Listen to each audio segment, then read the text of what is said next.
Hello and welcome to another episode of TWiML Talk, the podcast where I interview interesting people doing interesting things in machine learning and artificial intelligence. I'm your host, Sam Charrington. Let me start by sending a huge thanks to everyone who listened to our podcast series from the O'Reilly AI conference in San Francisco last week. Thanks so much for your feedback and comments. We're glad you enjoyed the podcast.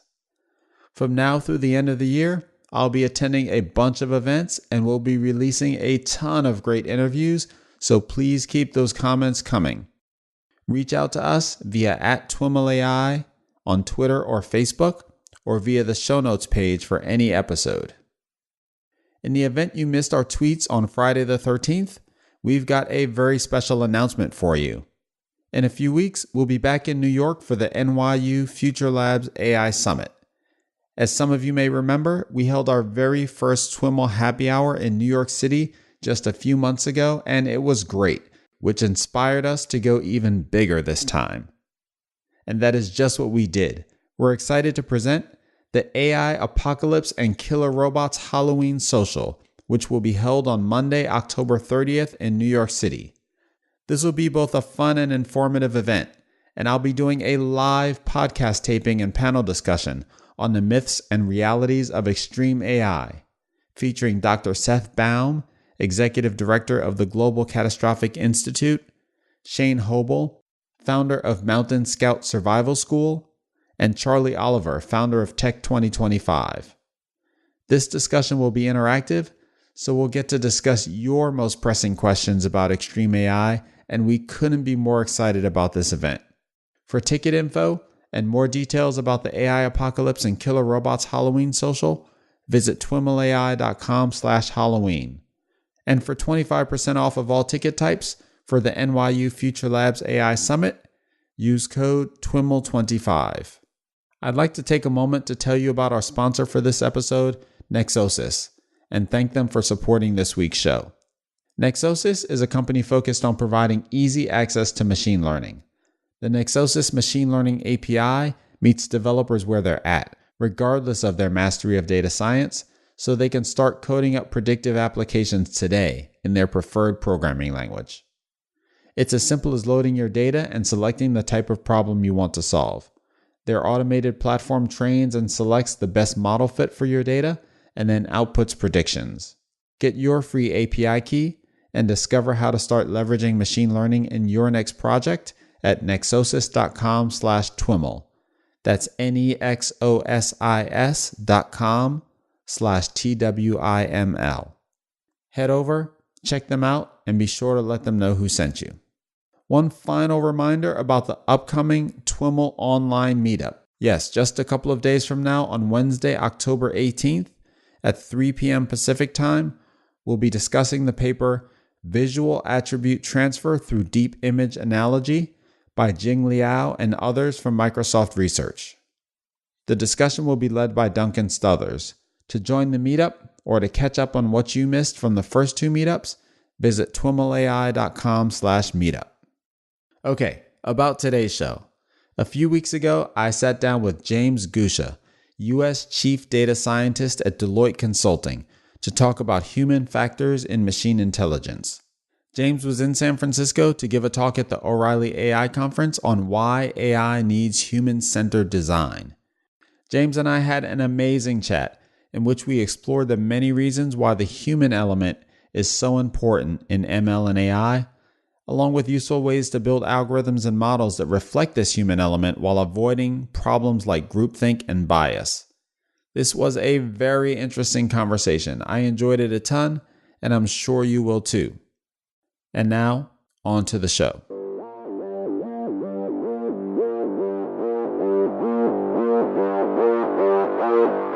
All right, everyone, I am here at the AI conference in San Francisco, and I'm here with James Guszcza. And James is the U.S. Chief Data Scientist with Deloitte Consulting. And he's going to be speaking later today, actually, on a topic that you've heard me allude to here on the podcast a number of times, human factors in artificial intelligence. And so I'm really looking forward to diving into this conversation with you, James. Welcome to the podcast. Thank you very much. I'm happy to be here. Absolutely. So why don't we get started by having you tell us a little bit about your background? You want to hear my checkered past? I want to hear your checkered past. Okay. Yeah. Well, in fact, I saw in your bio that you've got a PhD in the philosophy of science. Yeah, I know it's a cliche. Yeah, I have a PhD in philosophy from the University of Chicago. I'm a very intellectually curious person. Actually, when I entered philosophy, what I thought I was going to study was artificial intelligence. Really? Yeah, I'm a very old person. So this is back in the early '90s, and back then artificial intelligence was talked about. A lot of people are connectionists and Jerry Fodor and so on and so on. And I almost went to University of Pittsburgh, which had a lot of ties with Carnegie Mellon University, and there's like one of the strongest philosophy of science programs in the country is at Pitt, right down the street from CMU. And I really thought I'm going to do artificial intelligence. Long story, I changed my mind. I went to the University of Chicago and I got a PhD in philosophy. But I focused more in philosophy of physics and especially the way statistics is used in physics. Okay. This is all by way of saying I studied pre-unemployment. I always joke that philosophy is the Greek word that means pre-unemployment. So I did. It was wonderful. It was some of the best years of my life. I loved Chicago. I loved the University of Chicago. I loved what I studied. It was fabulous. But I needed a way to make a living. Mm-hmm. And this is back in the early 2000s, late 90s. I was thinking through the various options. I thought, well, I'm a humanities guy. I could go to law school. I'm not going to do that. I'm doing kind of scientific stuff. I could go to Wall Street, right? I could do the whole options thing, right? Which was very sexy back then. I didn't think it would culturally work for me. I just didn't think I actually landed a job and went out for the interview. I just didn't think I'd enjoy it, so I didn't do it. So I went for the fame and fortune and glamour of becoming an actuary. Okay. And I didn't know what that meant back then, but I assumed that actuarial science meant data science, and it didn't. But now it kind of does. And there's a weird way in which actuaries were the original data scientists. Interesting. There's a weird way in which my first data science program or project, which I did at the Allstate Research Center in Menlo Park, California. There's a weird way in which that was actually artificial intelligence. I didn't think of it at the time, but I basically, credit scores, you could think of credit scores as sort of an early example of AI in a sense that Chris Hammond from Narrative Science in Northwestern talks about, which is that it's not so much AI from focusing on it from through a technical lens, but functionally it's AI. Because we used to have this whole profession called bank loan officers. And that was like a lot of people. That was their job, was bank loan officers. And it turns out that went out the window when we use algorithms to make lending decisions. Right. And I can get into this. There are a lot of reasons why that makes a lot of sense. Some of it is on the data side, and some of it is on the human cognition side. So a lot of reasons why what aspect of this makes a lot of sense? Well, there's a lot of reasons why that was an early case where algorithms outperformed human judgment. And and the use of algorithms kind of like shrunk a certain part of the workforce, right? And so is this contested? Like, that feels intuitively obvious to me that, this is a fundamentally database decision, and if you can accurately characterize the a person's situation in data, which we are able to do now, then algorithms are going to do a pretty good job of this over golf and relationships and some of the things that we think of as the past lives of the loan officer. Absolutely. And I would say yes, but. And I think that's I think this kind of gets well, yes, but is always the interesting part, right? Absolutely. No, exactly. No, this is sort of what it kind of gets at one aspect of what I'm going to be talking about in my talk this afternoon, which is that unaided judgment is notoriously unreliable when it comes to making judgments and decisions. And if the listeners have read things like Daniel Kahneman, Thinking Fast and Slow, or Nudge by Thaler and Sunstein, or Kluge by Gary Marcus, the cognitive scientist, we realized that our brains evolved. They were optimized by evolution for a certain kind of environment. Outrunning predators in the savannah or whatever it was. I'm also thinking Predictably Irrational by Daniel Ariely. That's another popularization of this whole thing, exactly. But the real pop classic, in my opinion, is Thinking Fast and Slow by Kahneman. That should be on every machine learner's shelf, in my opinion. This is kind of like the complement to machine learning, in my opinion. So those same sort of mental heuristics that serve us well in kind of everyday life, they don't serve us so well when we put on a suit and sit around a boardroom and try to decide, should I, acquire this company? Should I admit this student to university? How should I treat this patient? Does this person get the loan or not? Sure. There can be all sorts of biases creeping in. Right. Okay, and this is the theme of Predictably Irrational and Thinking Fast and Slow. Yeah. So Kahneman talks about, he calls them the miracles and the flaws of unaided judgment. It's a paraphrase. The miracle is that most of the decisions we make in day-to-day life are what he would call thinking fast. Just like, effortless, they come automatically. we kind of tell a story and the story kind of works. But, in these kind of mission critical cases where it's more like, is this person going to, commit a crime, or is this person going to pay back the loan, or is this person going to crash his car, or does this person have the disease? Not so well. We really need help from algorithms. But that's kind of like one half of the story. I think another one of the topics that's really that we've all known about for decades, but it's coming to the fore, is the need to kind of make sure we reflect societal values in these algorithms at the same time. So when I was at Allstate doing this, it's kind of an interesting story. I wasn't building a credit scoring algorithm for Allstate because they were underwriting loans. It's because they're selling insurance contracts. It turns out the credit is hugely predictive of who's going to crash their car or have like a water or homeowner's claim, something like that. And we can get into that. It's a very interesting story about like why is the data so predictive in that way. But we're also very interested in the legal doctrine of disparate impact. So even if we didn't put like a protected class in the algorithm, there could be an unintended consequence, where the algorithm could have like systematically different scores for different groups of people, like by income or whatever it is, or urban, rural, or race, or gender, or whatever it is.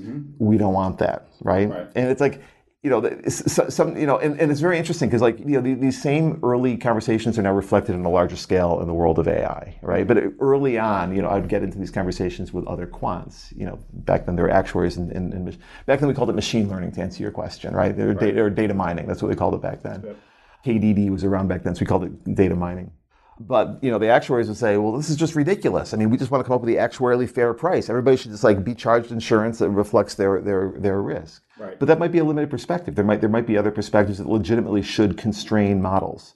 So what is the way to kind of optimize models? Is it kind of a metric of we're going to make this prediction with the greatest out of sample accuracy? Or is it subject to this, that, and the other constraint? And some of those constraints are societal in nature. Some of those constraints are what we were calling human factors in nature. So there are some cases where maybe it's a really complex risk. Maybe I'm trying to underwrite a very complex loan, or a very complex insurance contract, or a very complex medical diagnosis, or a judge making a parole decision. We don't necessarily want to just simply turn that over to a machine.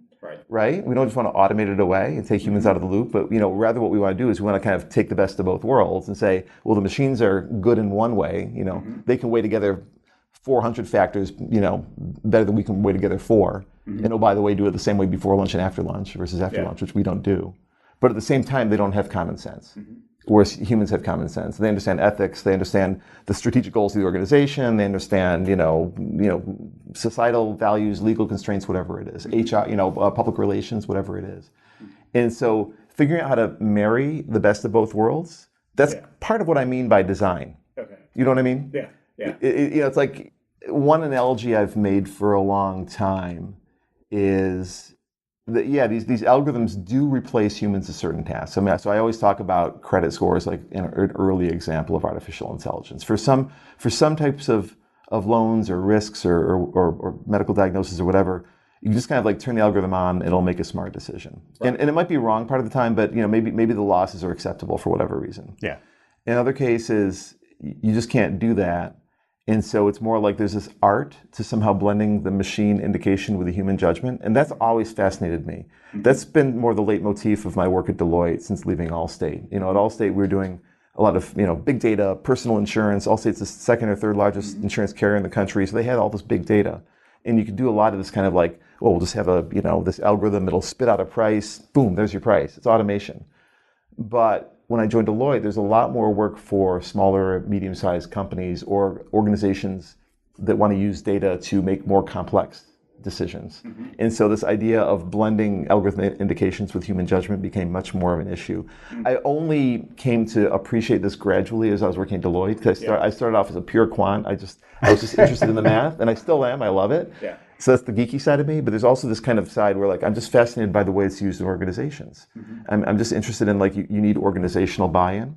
You need to reflect domain knowledge and institutional knowledge in the data, in the design of the algorithm. You need to think up front about how is the algorithm going to be used in the organization, who's going to be using it, who are our stakeholders. And if you get all those things wrong, and if you don't plan for them up front, I won't guarantee it, but I will bet money you'll get a negative ROI on your analytics project. So that's why I've become obsessed by this. And I think the exact same issues arise now that we're in the age of AI. Yeah, yeah. One of the things that struck me as interesting in hearing you tell the story about the work you did at Allstate in particular was it sounded like you were very aware at that time about, issues that, I think of in many ways as like only now kind of finding contemporary voice. You're right. Right. So, bias and algorithmic bias. I know. For It's example, fascinating. Last night, Pedro Domingos, tweeted, true fact, algorithms cannot discriminate. And so I replied, well, how do we define, how do we define algorithm? What are we talking about here? Exactly. Right? Yeah. And so, in that lens, it's like, this is the new issue. Like, we're just gearing up to fight this fight. Yeah. But it sounds like you were grappling with this way back when, right. and not just thinking about it, but the impression I'm getting from the way you described it was that the organization had a consciousness around it. Absolutely. Talk more about this. Yeah, no, it completely is. And I'd love to talk a little bit more about pro-social uses of big data. I have kind of like a little mantra on that. No, I mean, this is one of those things where, Ben Franklin had this idea of doing well by doing good. Mm-hmm. And I don't want to make any grand claims, for my employers or anything like that. But like, it's in an organization's enlightened self-interest to think in the long term. Mm-hmm. Maybe in the short term, you can like just throw out whatever model you want, but they're smart enough to realize that if there are these unintended consequences, mm-hmm. it'll come back to bite them later on. It doesn't make any sense, right? So since all organizations are self-interested, does that mean that some are more enlightened than others? I think some are more enlightened. I mean, it's clear. I mean, something else this be a tangent. We could talk about groupthink. I mean, think about all the organizations, or both private and public sector organizations that make or governments mm-hmm. that make catastrophically bad decisions. When this is another interesting thing. Like, are organizations people? Well, no, there are people that comprise organizations, right? Organizations can act as if they're rational or not, or they're enlightened or not. And sometimes what happens is you'll meet a lot of very well-meaning people in an organization, but they kind of have to self-censor. And even if they think there's something sure. that's not quite right, they have to kind of either self-censor, or maybe they just get into this habit of believing their elders or their superiors because drinking the Kool-Aid. Drinking the Kool-Aid, yeah. I mean, this is called groupthink, right? It's like the opposite of collective intelligence, which is mm-hmm. what data science should be all about. No, so I mean, that was a tangent, but I mean, I think... This recognition, was it purely internal, or was it driven by regulatory frameworks or fear of... I don't want to be grandiose. I do have a sense. I don't want to be grandiose. Insurance is very heavily regulated. It's regulated at the state level, in fact, so it's not just one agency, it's 50 agencies in the United mm-hmm. States. And it's a rare case where it's actually more heavily regulated in the US than it is in Europe. Mm-hmm. And so they absolutely... In fact, part of the reason why my employer wanted to build... I hope the statute of limitations applies here. I think that one of the reasons they wanted to build this thing in-house is that they actually wanted to have control over the details of the model. They want to be able to make sure that, no, we're getting this exactly right. Maybe you can't use medical bankruptcies in this state. Well, right. We're not. See, we can prove it because this is our algorithm. Whereas if we bought some black box off-the-shelf thing, we're not sure we've reflected that regulation. Right. In the thing. And of course, regulations are an attempt to reflect societal values, right? So the ultimate thing is you want to reflect societal values in the algorithms, mm-hmm. and regulations are kind of a halfway house. I'm speaking philosophically from my own perspective, but I think that's what's going on here. Right. And so that's the game, right? I mean, the companies want to make sure they're using algorithms to, run their processes more efficiently. In the case of Allstate, we want to, it's the oldest game in the book. You want to be able to come up with a more accurate price for a risk. Mm-hmm. The logic of credit scoring in insurance is, we all know that 16-year-old male motorcycles are bad drivers, right? Or probably riskier than average drivers, perhaps, right? Riskier than perhaps a middle-aged female station wagon driver, perhaps. Mm-hmm. But if you can find the 16-year-old male motorcycle driver who's also president of the chess club, subscribes to Martha Stewart Living magazine, and has a good credit score, he's probably a good risk. Mm-hmm. And if you can collect all those good credit score 16-year-old male motorcycle drivers, you can kind of give them a lower rate because they're actually better risks than might appear on the surface.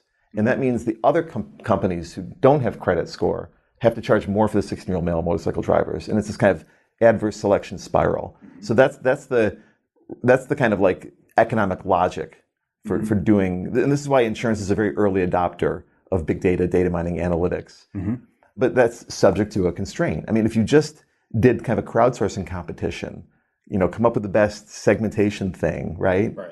There'll be, unless you've prepared the data yourself and unless you're very careful about auditing that algorithm, you're not sure that reflects these regulatory constraints, which, are reflections of societal values or not. Right. So, and I'm not saying crowdsourcing would be bad in this context. I'm just saying you have to kind of take that into account. You're optimizing more than one thing, not just out of sample accuracy, but these other things too. Mm-hmm.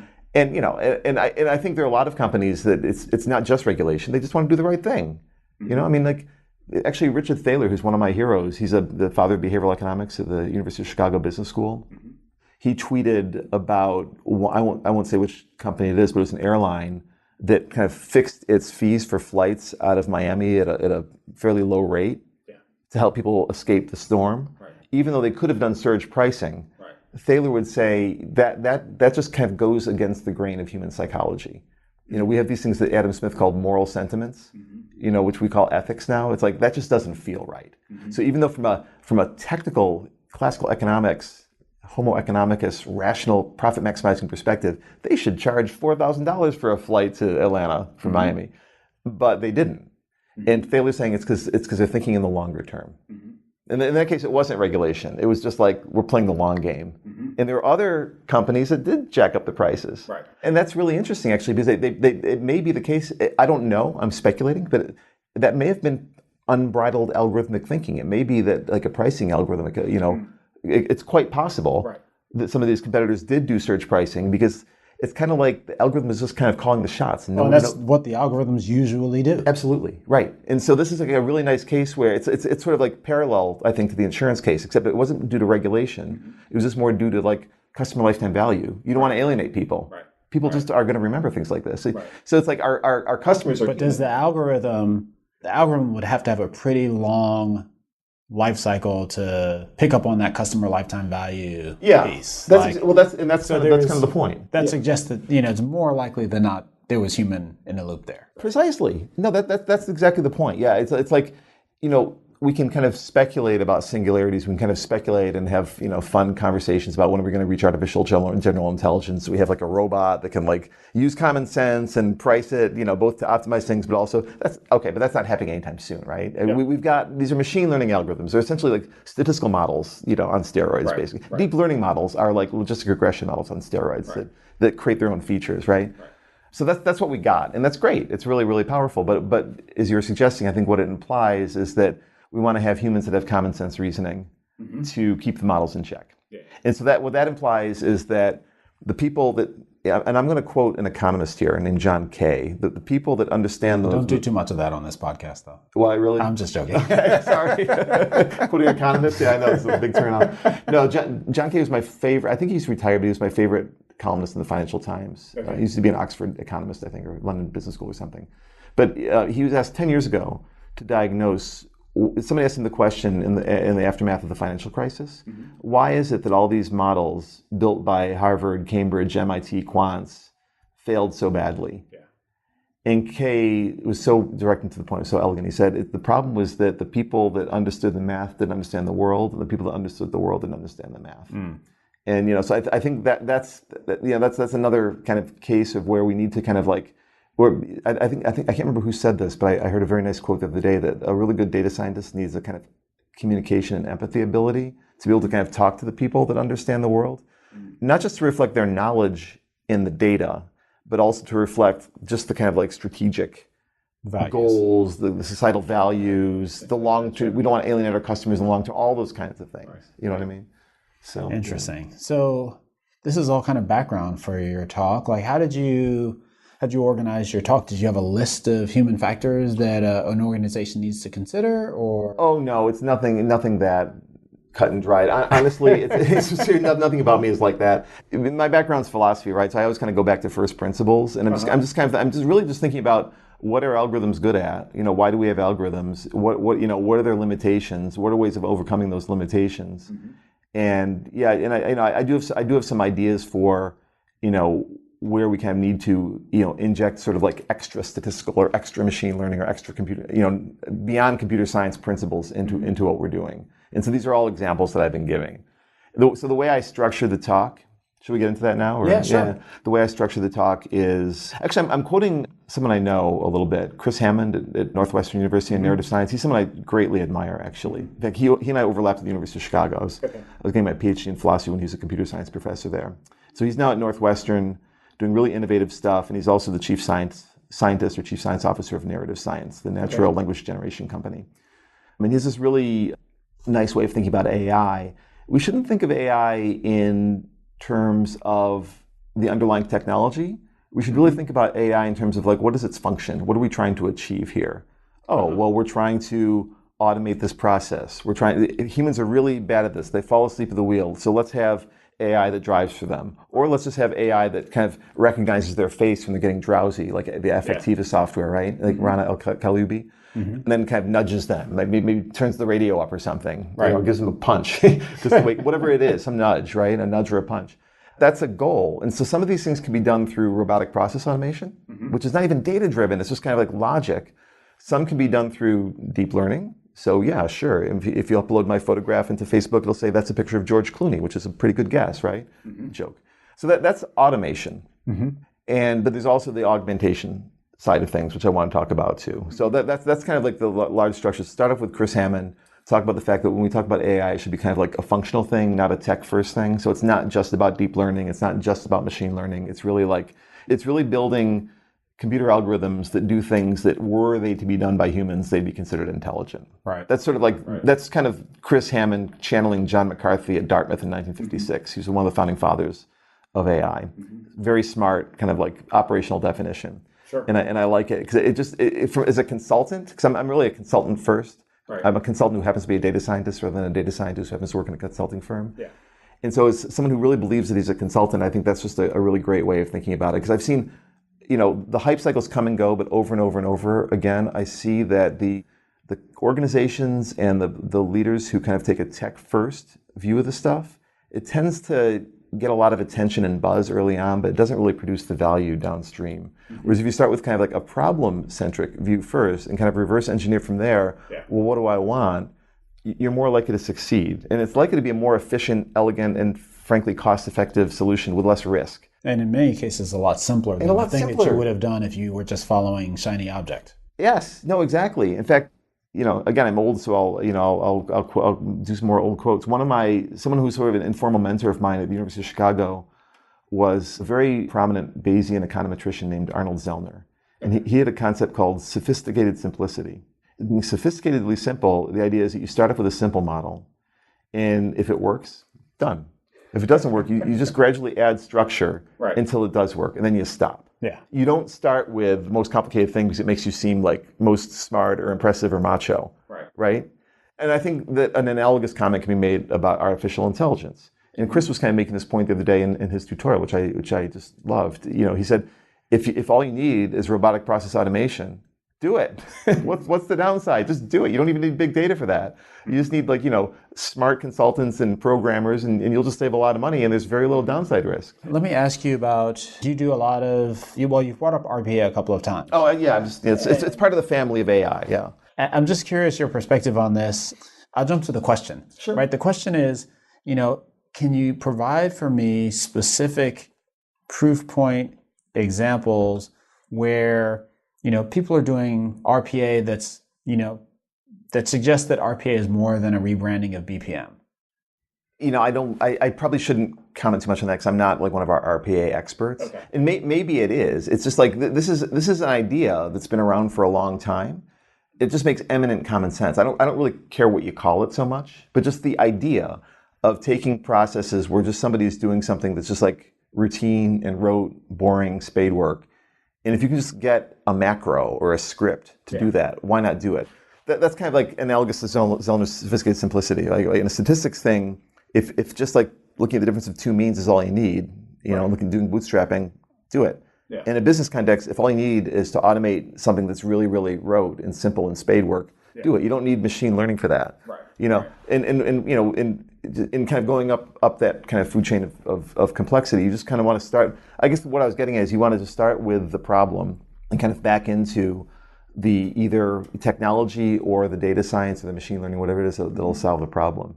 And so you mentioned automation and augmentation. Augmentation, what does that mean for you, and how are you seeing folks gain value there? I've seen folks gain value from augmentation my whole career. I've been at Deloitte since 2001, and it's been one of the most common themes of what I've been doing. We've built algorithms that will automate things, but very often, we don't always work. By augmentation, are we talking about augmenting human intelligence? Okay, that's as opposed exactly to data right. augmentation or some other flavor. Yeah, no, I'm talking about augmenting human intelligence, and that vocabulary is somewhat new to me. I haven't always described what we do in those terms, but I like the vocabulary. Mm-hmm. So yeah, I mean, very often.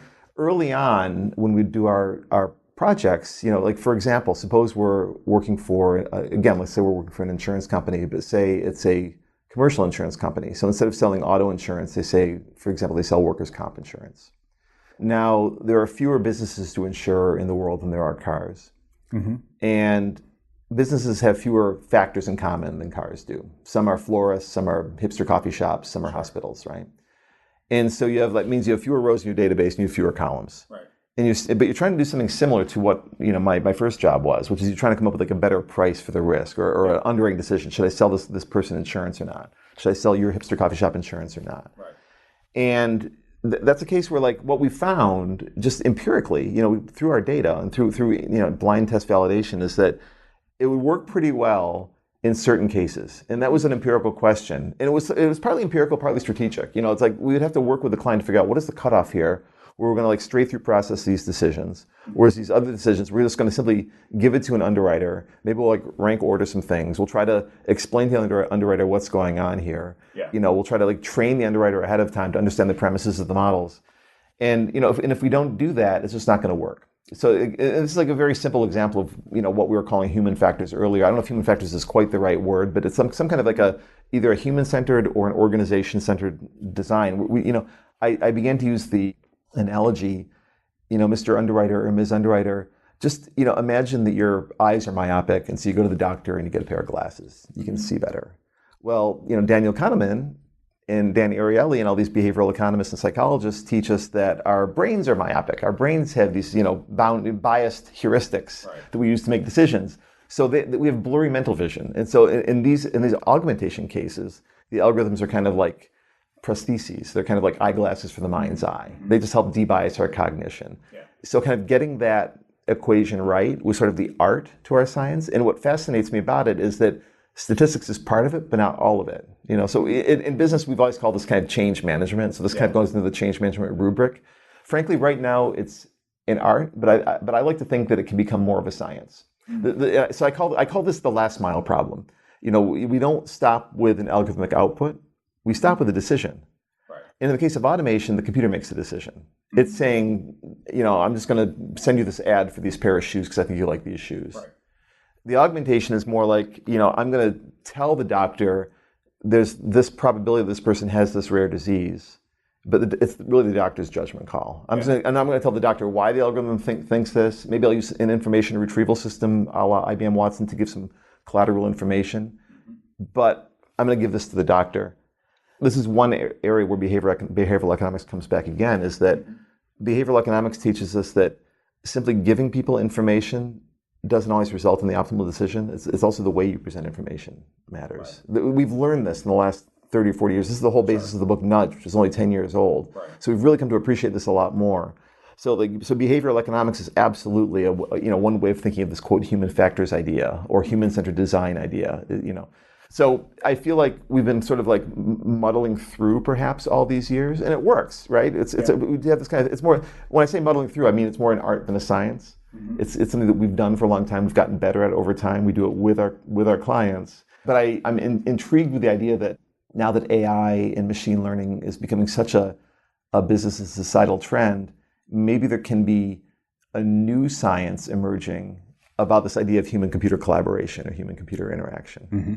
Can I give you one more example? That's sort of like, yeah. This is absolutely not a Jim example. It's not a Deloitte example, but I find it incredibly thought-provoking. So it's more of a metaphor, but I find it's a very thought-provoking metaphor, and it's a very nice way to think about sort of the future of work too. People being displaced by algorithms and so on. And forgive me if you've heard this. Have you heard the story about Freestyle Chess? No, I don't think so. Good, thank you. I like it when people say no. I only learned it a few years ago myself. I actually read the article and I forgot it, and then I reread it. So I read an article in 2011 by Garry Kasparov, the chess grandmaster. It was published in the New York Review of Books in 2011. And he was talking about his own experiences being put out of work by IBM Deep Blue. So this is the prequel to Watson, right? It's like there's a magazine cover called "The Brain's Last Stand." The machine is vanquishing man, right? The chess master, because that's identified with human intelligence. Right. And this is way back in '97, it's like 20 years ago, right? I mean, I was like, I just turned 12, I think. Kidding. But it turned out the story was a lot more interesting than that. Kasparov actually invented a new game after he lost to Deep Blue called Advanced Chess. And Advanced Chess would be, instead of me playing you in chess, it'd be Jim equipped with a laptop playing you equipped with a laptop. Right. And it turns out that the same skills that enabled Kasparov to be good at traditional chess, he wasn't quite as good at freestyle chess, or at this advanced chess concept, right? Anyway, that's fast forward to the year 2005, and I think a German website had an open game called Freestyle Chess, which is anybody around the world can enter. It can be, Kasparov playing another grandmaster. It can be Kasparov plus teaming up with a supercomputer, playing another grandmaster, teamed up with another supercomputer. It can be anything. Okay. And it turns out there was an upset victory. The team that won was 2 amateur chess players from New Hampshire, these 2 young guys, working with 3 ordinary laptops equipped with 3 different chess programs. They won freestyle chess. They beat the grandmasters and the supercomputers and the grandmasters working with the supercomputers. And Kasparov, when he wrote about this in the New York Review of Books, he said, and this is later called Kasparov's Law, it's a weak human plus an ordinary computer plus a better process of working together outperforms the grandmaster or the supercomputer or both plus an inferior process. Interesting. And when I'm going to present this afternoon, I'm going to circle the better process. Right. That's what we need. And when I read that for the second time, I'm a slow study. When I read this all these years later, I realized, oh my God, that better process of the chess player working with a computer, that's just like what we would do in our consulting practice when we give like a doctor, an underwriter, an admissions officer, a public sector caseworker, a list of cases saying, here, this will debias your judgment, but it's ultimately up to you. And we're going to help you do this. We're going to train you to do it. We're going to train you to understand the algorithm. We're going to try to train you to understand, its premises, its assumptions, the data it's based on, the variables in the model. And that way, if you know that the model contains variables 1 through 40, but you know factors 41, 42, and 43, and if you judge those to be really important and the algorithm doesn't know that, then you can override the algorithm. Right. And that's okay because you're using your brain. You're not just using Kahneman thinking fast. You're not using biased heuristics. Yeah. You're using metacognition and you're using your intelligence to say, yeah, the computer's saying this, but I've also got this common sense and this other, I know these contextual factors. I'm going to override it and do this other thing. And I could be wrong, but at least it's a principled decision. Yeah. So when I talk about freestyle chess, I'm not trying to make the claim that a human computer will always win chess. Sure. That's not my point. Sure. The point is that it's a very nice metaphor for this idea that the computer can do things that humans aren't good at, like look through this decision tree of all these possible moves and all the implications of these moves downstream better than a human can. But the human has other kinds of capabilities, right? It can so Kasparov commented about these 2 guys who won freestyle chess. He said their insight into looking deeply at what the computers were indicating really enabled them to kind of outperform the grandmasters who had an inferior process. So they actually had an insight into how the algorithms worked and developed kind of like an intuitive spidey sense for when should I trust this recommendation versus that recommendation. So I just find it like a very nice metaphor for a real world professional making a mission critical judgment under, it's called judgment under uncertainty with the help of an algorithm. Yeah, it strikes me that the process in his characterization of this is it's kind of a loaded vocabulary that has a bunch of individual things under it, right? There's like user interface, there's, the things that we might traditionally think of as a process, like a set of steps. You mentioned a bank of experiences to fall back on how, how have I been able to rely on the computer's advice historically? Have you done or seen any kind of work to kind of characterize this more granularly? Yeah, I mean, you mean like exactly how do you pull off this better process? You mean like what are the steps involved, or the principles involved, and so on? I think ultimately the goal is like as a business, if I can pick apart the pieces of what process means in this model that enable human plus computer to to outperform, expert. Then, that kind of provides me a roadmap for, well, first I need to make sure that my data is, displayed in a way that is comprehensible for the computer, for example. Then I need to make sure that I've got the tools available to interact with, the systems, et cetera. I'm curious whether, how evolved the thinking is there. Like I said, I would like it to be more of a science than it is, but I think what ends up happening is that it's a series of kind of like what Simon called satisficing, where we make maybe not optimal decisions, but we kind of like, look at the business context. Maybe it never will be a science. Maybe it's always going to be like, it'll always be like a devil in the details kind of thing.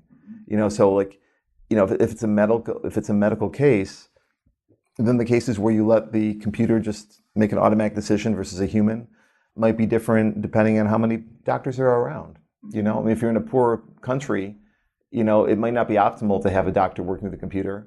But, if the village has no doctors at all, and you can just like take a picture of a wound, do deep learning on it, upload it into the cloud, and it comes back with like, you don't need stitches versus you do need stitches. That's pretty good. Ideally, we'd have a human in the loop.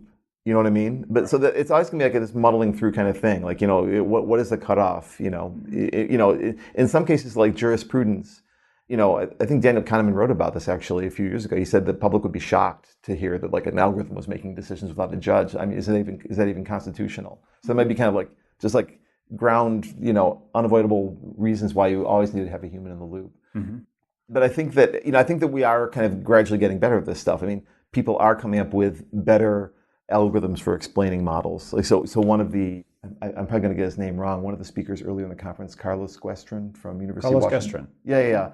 He came up with the LIME algorithm, right, for kind of explaining why does a deep learning model classify what it classifies. Well, conceptually, and I hasten to say conceptually, it's much more sophisticated, but we've always done analogous things with our work, right? I mean, we would output not just a score saying, the answer is 42. We'd say, well, what does 42 mean? Right. And why does the algorithm think it's 42?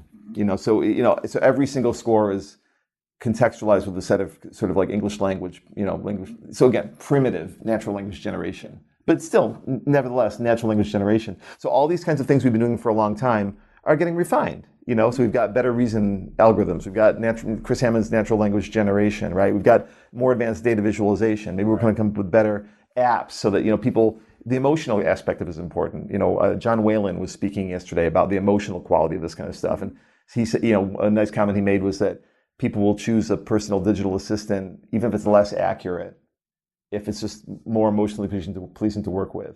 Right. And so even just getting that right is something, and that's something that my practice, probably could get a little bit better at. Yeah. So these are all different aspects of the human factors, right? So it's like some of it is helping us think better, but there's a lot of interesting kind of neuroscience around emotions. And I think, in the last 20 years, sort of another, kind of like headline that is kind of new to a lot of people, including me, is that emotions are not kind of like the Mr. Spock versus Captain Kirk thing that we all think of. It's not like emotions are sort of like the noise that clouds the static around rationality. It's more like emotions are sort of part and parcel of rationality. They're pretty fundamental. Right? Yeah, it's part and parcel. A big part of what thinking fast, that's right. Thinking slow. I always mess that up. No, thinking fast and slow, that's exactly right. Yeah. And also, like, the effective computing stuff that Rana El-Kaloubi was speaking about, that kind of relates, I think, that's effective computing. Well, there's also effective neuroscience, and like one of the findings of effective neuroscience is that healthy emotions are important to rational decision making. Yeah. They're not separate, and so that's an interesting kind of lens through which to look at this too. And again, these are all developing now. That's why it's such an exciting time to be working in this field. So I think the general ideas that I think savvy people have always realized that when it comes to more complex decisions, you don't want to just turn it over to an algorithm. Mm-hmm. Sure, we're surrounded by more big data now. Sure, our algorithms are getting better. Sure, our computing power is getting cheaper and cheaper. So sure, there will be more and more decisions that can be automated. But until we come up with this kind of singularity, which, whatever, it's not separate podcast. Not on that horizon anytime soon. Yeah, we're for a lot of decisions, we're going to need to have kind of humans in the loop. We're going to need to kind of have a science of augmentation, this kind of this freestyle X idea. Right. So freestyle insurance underwriting, freestyle medicine, freestyle jurisprudence, freestyle university admissions, right? It's the algorithms helping debias the humans, but the humans kind of keeping the algorithms in check. And so getting that balance right that's what I find fascinating. That's what kind of that's fantastic. Yeah.